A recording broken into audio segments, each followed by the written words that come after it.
Welcome back. So glad you could join us here for another edition of How to Deal with COVID-19. And this is actually part 2 of How to Deal with COVID-19 Finances. I'm so glad to have Steve Yoder here with us. I want to encourage you to go back and watch the first interview we did. Steve really laid out some wonderful principles and good foundations for us to build on when we talk about finance and really when we talk about our whole world view. I am glad Steve Yoder is here. Steve is a guy who's had a lot of experience in the world of finance and investment. And so, Steve, thank you again for being here today. Thank you, Todd. It's good to be here with you again. Wonderful. Well, we're going to dive in.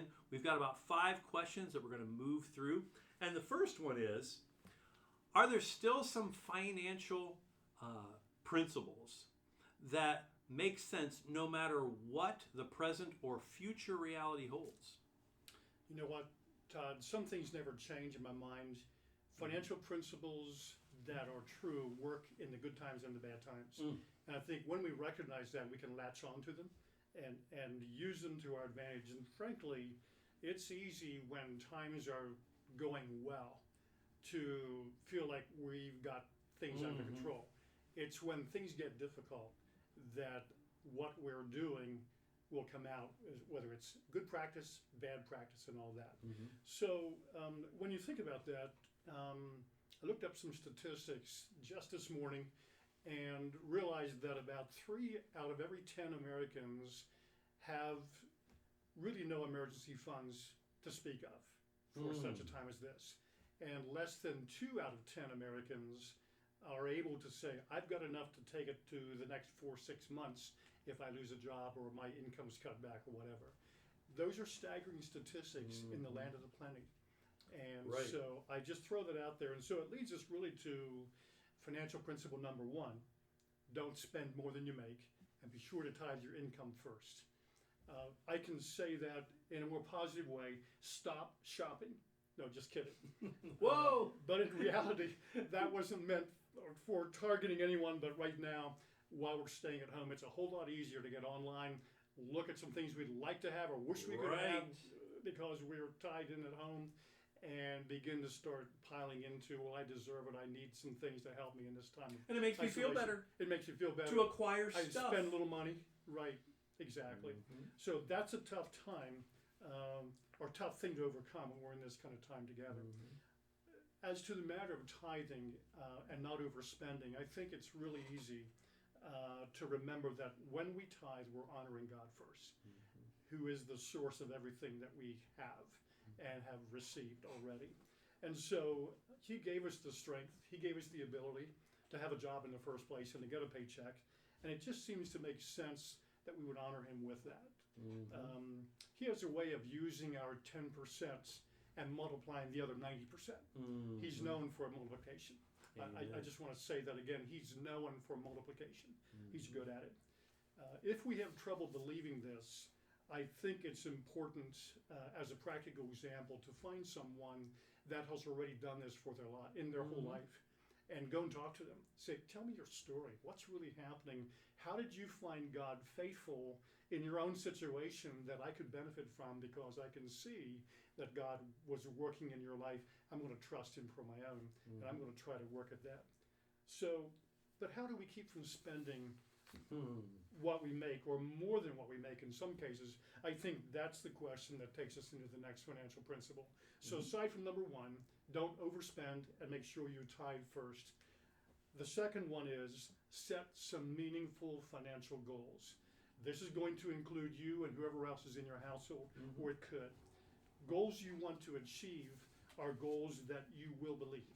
So when you begin to lay a hold of that idea that if I can set some goals that I believe in, they're much more likely to come about because you're putting some real meat to the bone, so to speak. So I would encourage, again, just like we encouraged last session, write your goals out and then discuss them with someone in your household. If you're single on your own, find someone else you can count on and bounce the stuff off of them and see what they advise. See if they have any other insights for you. I would also encourage paying off credit cards every month if you're using credit cards. It's one thing if you've got a Right. debit card because you're only going to be spending what you have in the bank. Right. But credit cards, it's so easy just to go ahead and keep piling it on. Mhm. And then thirdly, I think it's important to create a spending guide or a spending plan of some sort and to set up a way to provide savings for emergency use in particular, along with longer term things as well. Mhm. But it seems to me that the way you can do that to start off is to list the bills that you've got and calculate the amount of costs you have for living. And I'm talking about everything in the Mhm. course of a year's time, and then matching that up against your income to see where you are. Mhm. If you're over the income level, you're going to have to take a look at cutting back or revising some of your priorities or your spending habits in order to make that work. So that's really kind of a first start. And then the important thing with that is to remember, unless you're on escrow payments with a mortgage and you've got your insurance and property tax wrapped up in that monthly payment, Mhm. you're going to have to calculate those things that are not due this month, but they will be in 3 months or 6 months or a year from Mhm. now. And if you're spending the money now in the month without accounting for that, you're actually living above your income.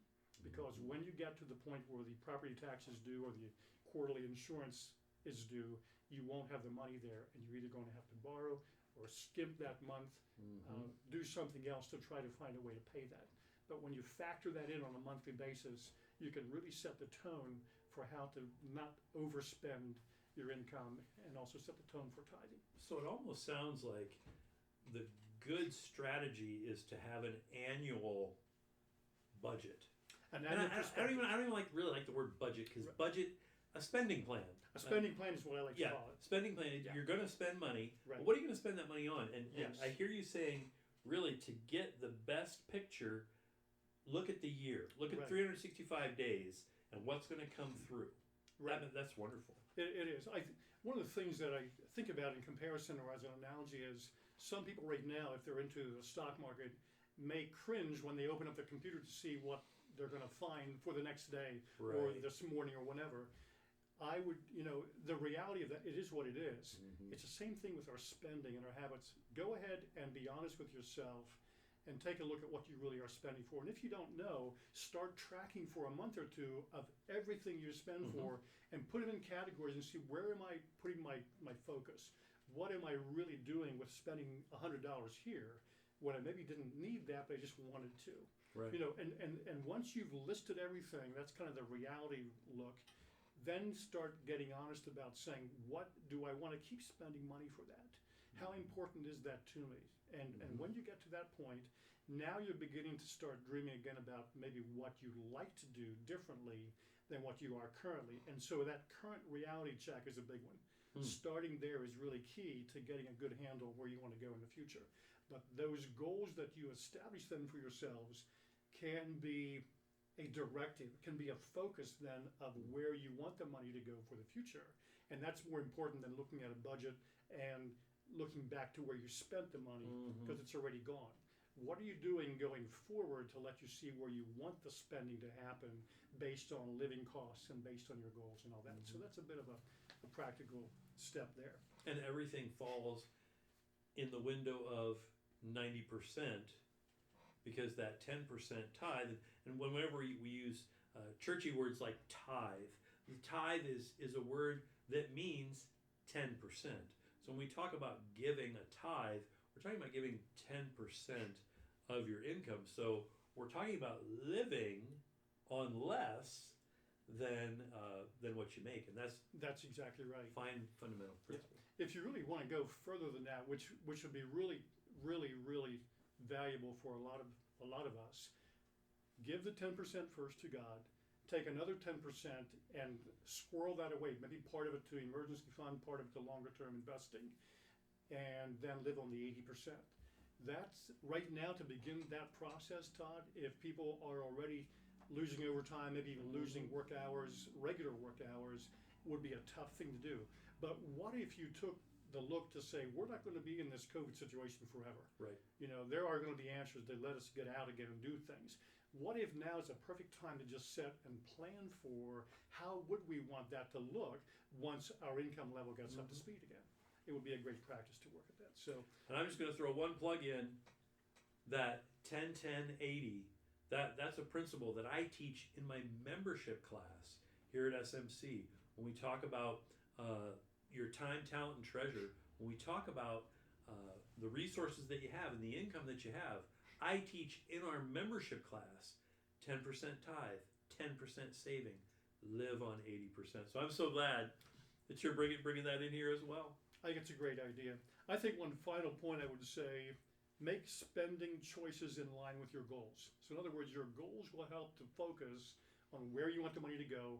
Once you've calculated, what you're actually spending for, making those adjustments that will line up then with the goals you've got. So it can be done. I know, I've seen people do it. Well, the third principle I think of, which is the last one that I've come up with, Todd, is be a lender instead of a borrower. That might sound a little strange. I'm not a bank, right? Right. But what if I could be? What if I have enough money that I could lend some money to people in need, or lend? And there's some other things we'll talk about in regards to lending. But let's talk about the D word, which is debt. Some debt is unavoidable if you want to buy a house, for example, or you want to buy a business. You may need a mortgage. You may need a loan from a bank to help to fund that business that you're purchasing. Unless you've been given an inheritance of some sort, most of us don't have the cash to just go out and buy a house. Or if we saved up long enough, the prices just keep climbing, and we miss out on building equity by taking a loan. So it may sound on the one hand like I'm talking out of both sides of my mouth, but there are times when having debt makes sense. Loans, business purchases, etc. Real estate is a great asset to build up equity. But when we talk about being a lender instead of a borrower, I'm talking about consumer debt, credit card debt, car loans, financing things through a loan company, a finance company of some sort. That would be something other than a mortgage loan, Todd. So it's really one of those things where if you're talking about consumer debt, that's one thing as opposed to mortgage debt or business debt. Unless you use a debit card and only spend what you have currently in the bank, a lot of people use credit cards, and that's okay in my mind if you pay that off on a monthly basis, because you'll never then have the interest charges, which are huge. Right. 28, 30-some%, they're just awful. But they won't hurt you if you pay it off every month. Right. So if you develop the mindset that you'd rather be able to lend money instead of borrowing money, now that puts a different perspective on how you're going to spend the money.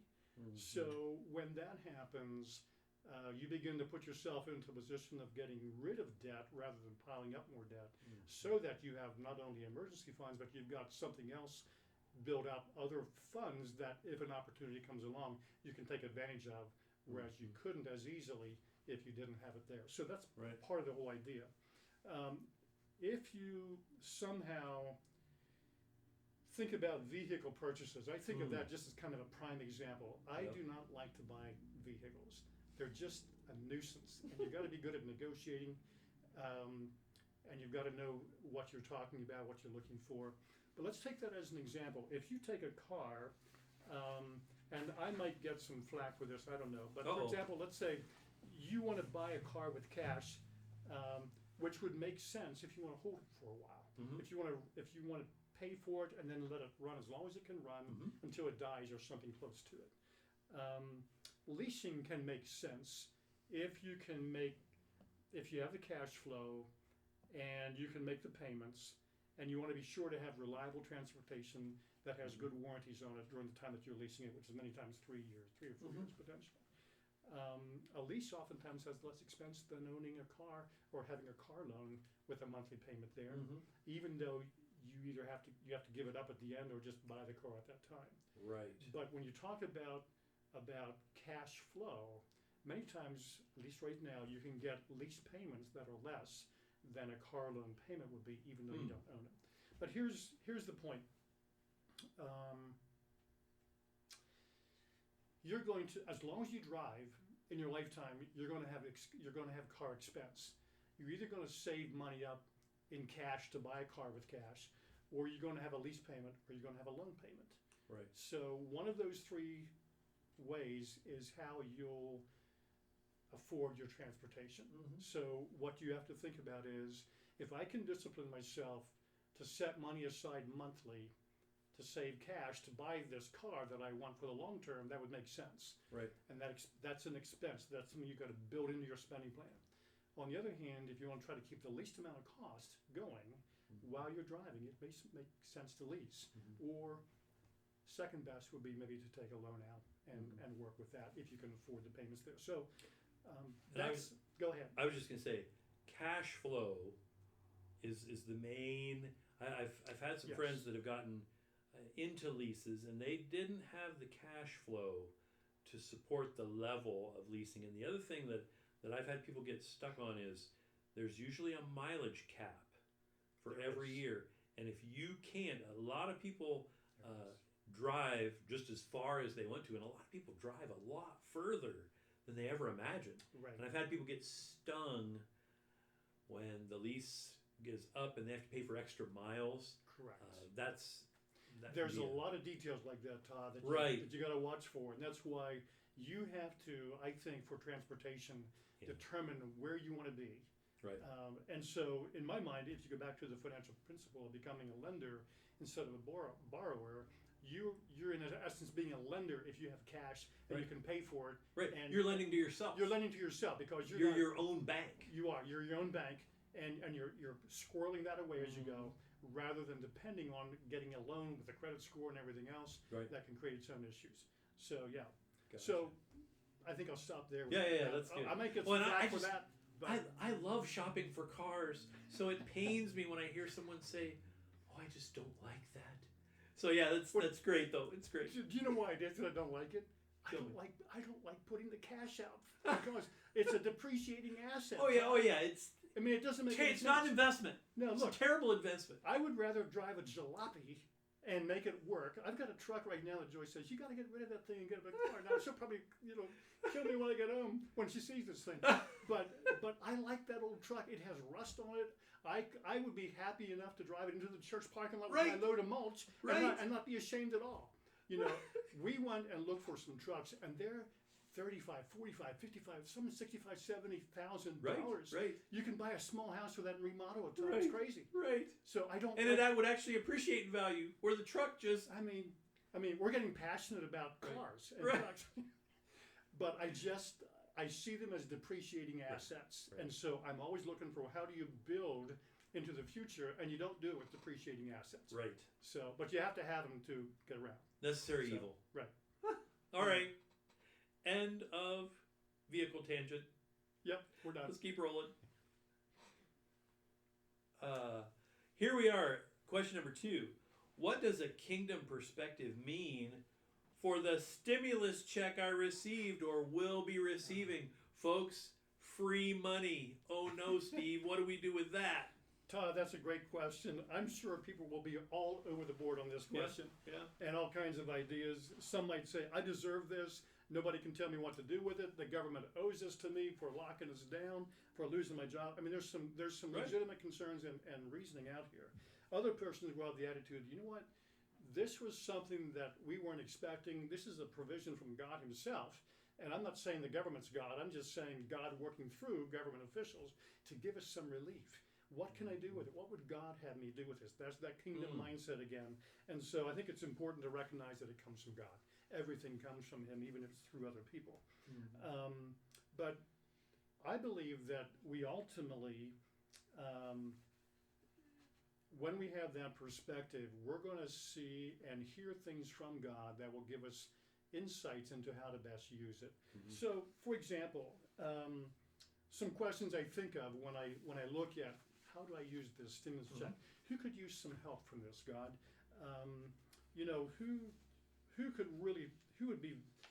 Who would have some value? What organizations do I believe could wisely use a donation? I've obviously had some time to think about that over the years. Is the SMC Compassion Fund in need of something? Could I give some of that to help out somehow? Or is this a time for me to change my spending habits and actually start an emergency fund that I've not been able to start and start nailing that down as my first step in a new direction for my finances under this kingdom mindset? That's a good question to think about. Or is there something that I've always wanted to do for God in the community but never had the money to do it, and now I have an opportunity? Those are some questions that you've got to wrestle with if you really want to think about, hey, this is coming from God, through the government, but it's here, weren't expecting it, and here it is. In my mind, it's a great time to dream with God, to allow Him to bring those thoughts and ideas to us, and then for us to say, which one should I take, and then to go with it.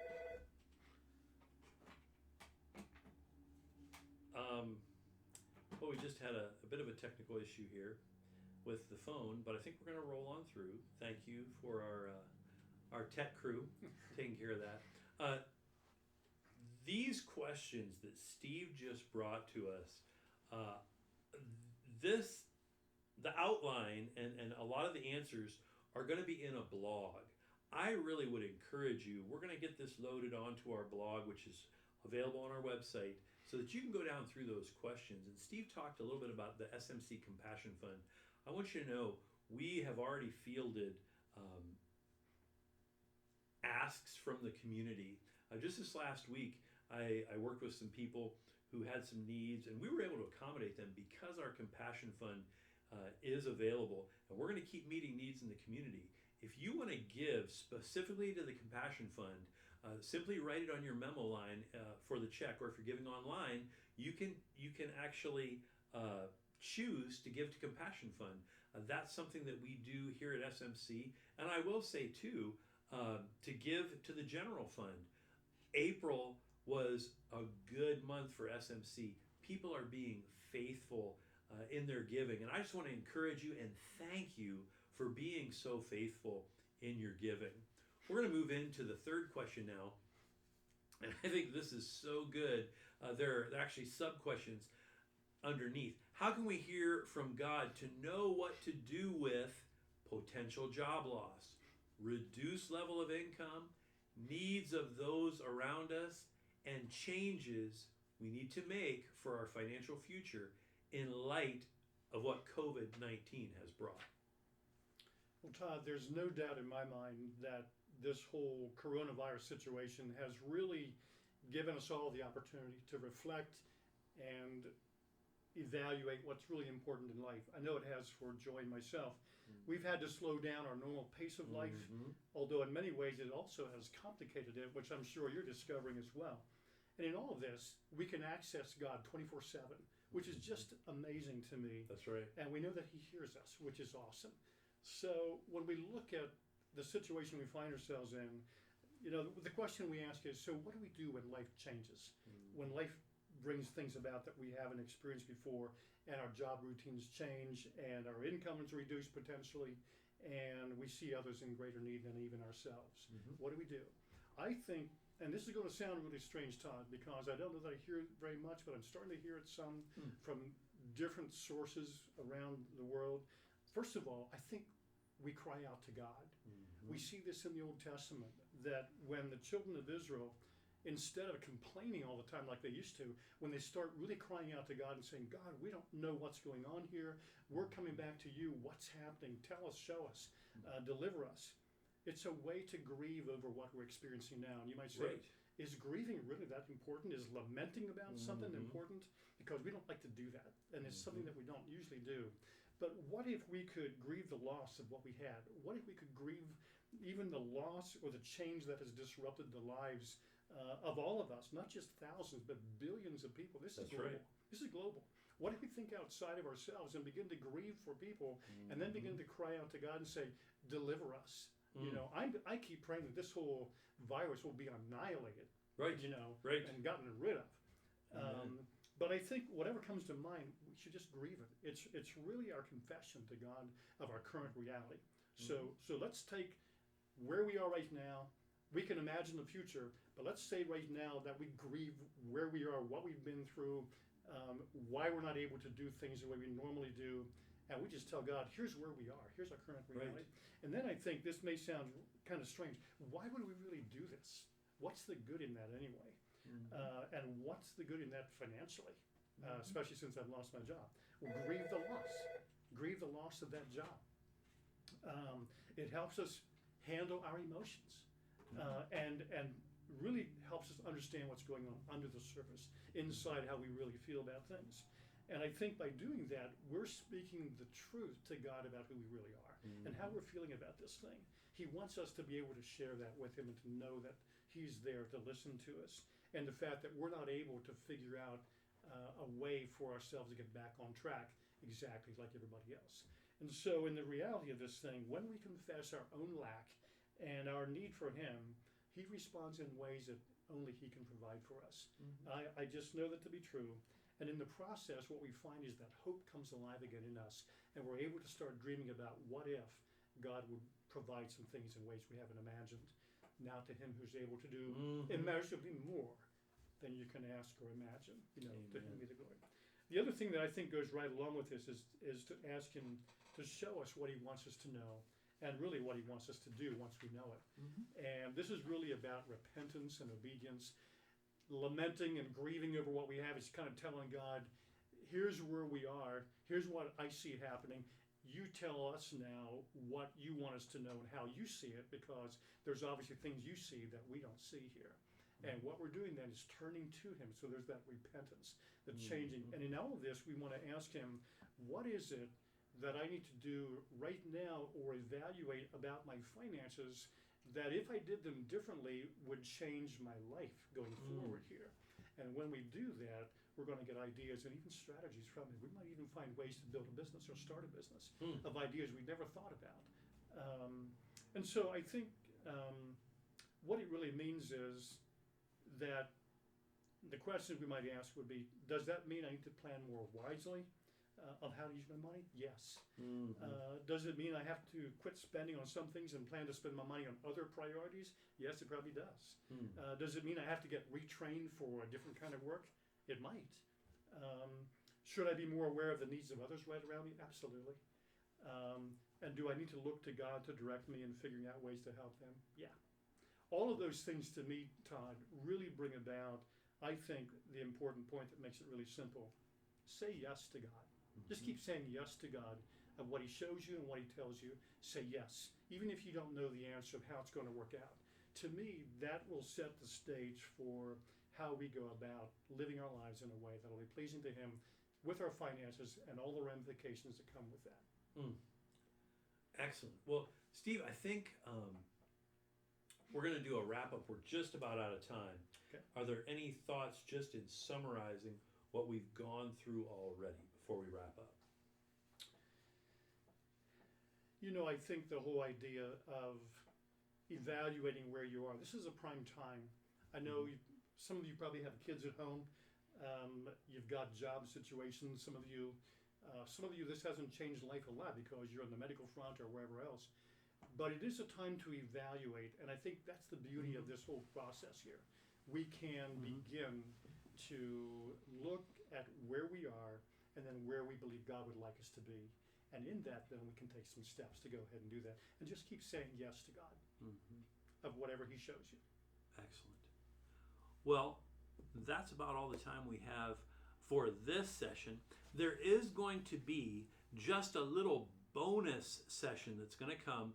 It's going to be a part 3 of how to deal with COVID-19 finances. And I do hope you'll tune in for that one as well. Until then, God bless. Amen. God bless you. Okay, how close were we?